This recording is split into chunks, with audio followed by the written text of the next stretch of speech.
Bismillahirrahmanirrahim. Assalamualaikum warahmatullahi wabarakatuh. Perkenalkan, kami dari kelompok 9 dengan saya Handal Panggayu Padu Demokrasi dengan anggota Bima Miftahul Fatwa dan Tri Nurrahmah Berliani. Di sini kami akan membahas tentang hormon dan seks. Nah, latar belakang. Biopsikologi adalah cabang ilmu psikologi yang membahas keterkaitan fungsi tubuh dengan proses kejiwaan seperti persepsi, kesadaran, dan sensasi. Salah satu pengkajiannya adalah pembelajaran tentang bagaimana kebutuhan-kebutuhan biologis bisa sangat mempengaruhi kondisi batin atau mental, seperti gairah seksual. Hubungan seksual adalah suatu kebutuhan yang mesti dipenuhi secara alamiah, bila tidak akan menimbulkan efek yang kurang baik untuk fisik maupun psikis, seperti stres dan sebagainya.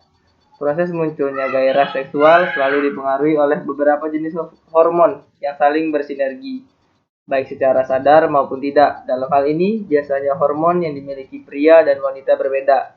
Nah, jadi di sini kami juga akan membahas tentang apa itu kegiatan seksual dan manfaatnya terhadap manusia, manfaat dari mempelajari tentang seksual, dan mempelajari tentang hormon-hormon yang berpengaruh dalam kegiatan seksual.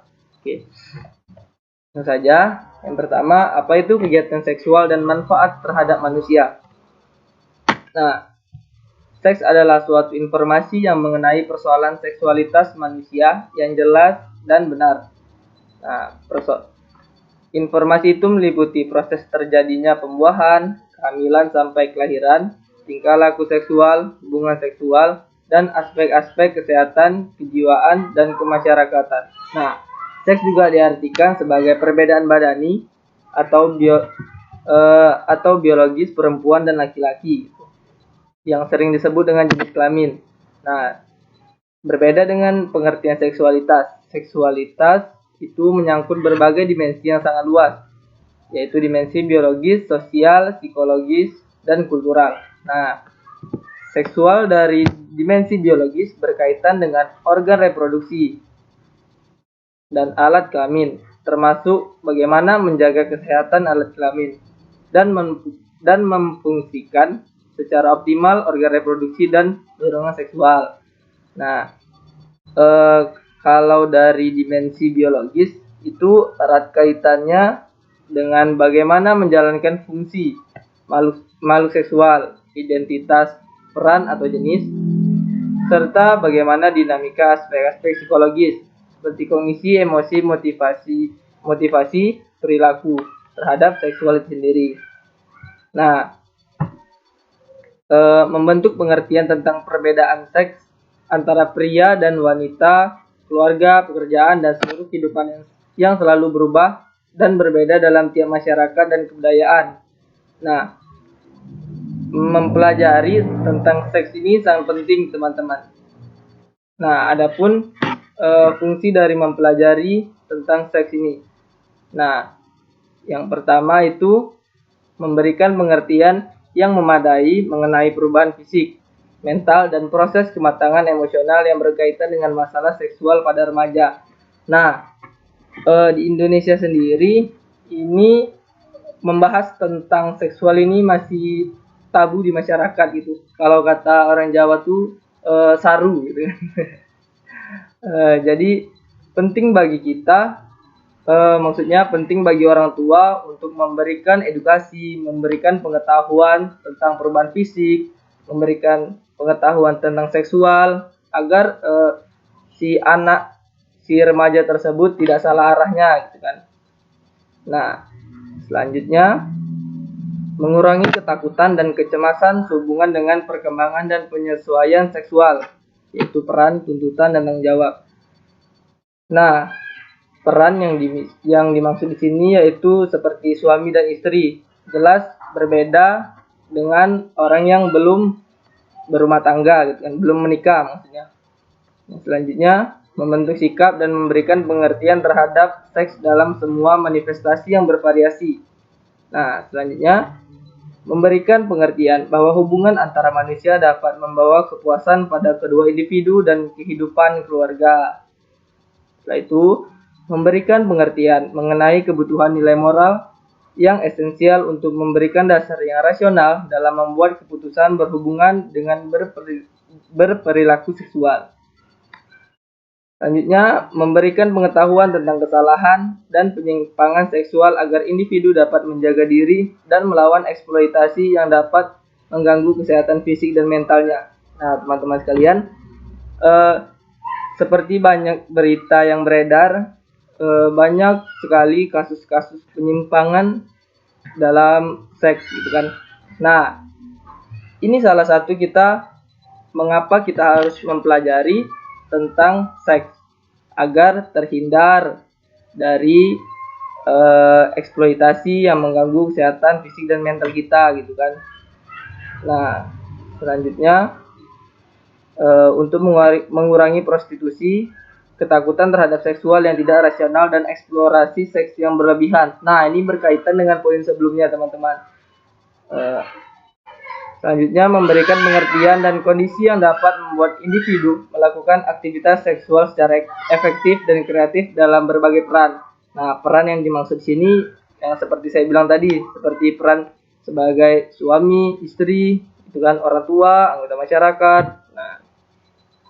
Nah, sini juga dijelaskan jika seks tidak terpenuhi, maka efek yang muncul tergantung dari temperamen atau watak orang tersebut.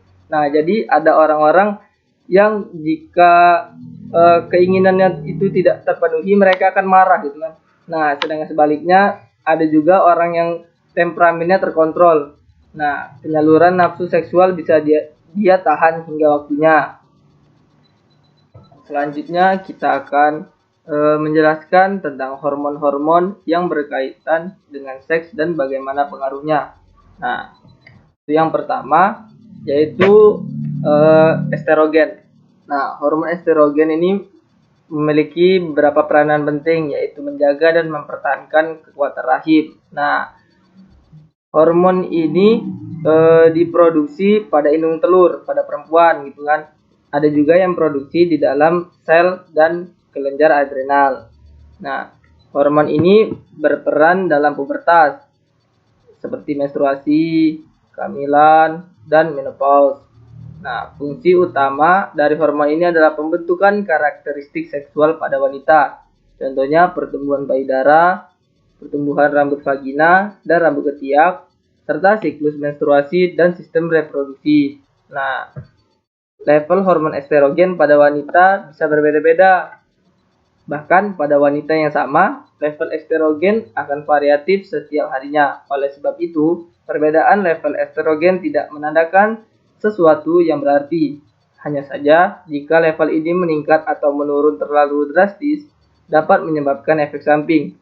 Hal ini pula yang menyebabkan hormon mempengaruhi kegiatan seks. Nah, salah satu efek samping dari level estrogen yang menurun adalah menurunnya hasrat seksual. Sementara hormon yang mempengaruhi kegiatan seks yang ditandai dengan libido meningkat terjadi saat level hormon juga sedang meningkat.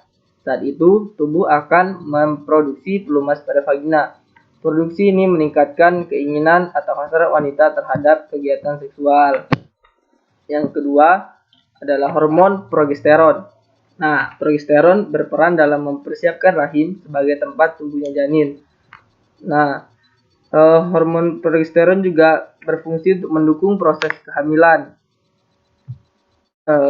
dan menekan produksi hormon estrogen setelah ovulasi. Hormon ini juga membantu menstabilkan siklus menstruasi. Level progesteron umumnya rendah sebelum ovulasi, namun hormon ini akan meningkat ketika sel telur keluar dari indungnya. Level ini biasanya akan meningkat hingga beberapa hari.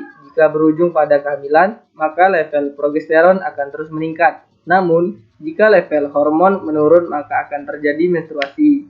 Jika level progesteron tidak meningkat dan menurun setiap bulannya, maka ada kemungkinan Anda memiliki masalah pada ovulasi, menstruasi, atau keduanya, dan hal ini bisa menyebabkan infertilitas pada wanita.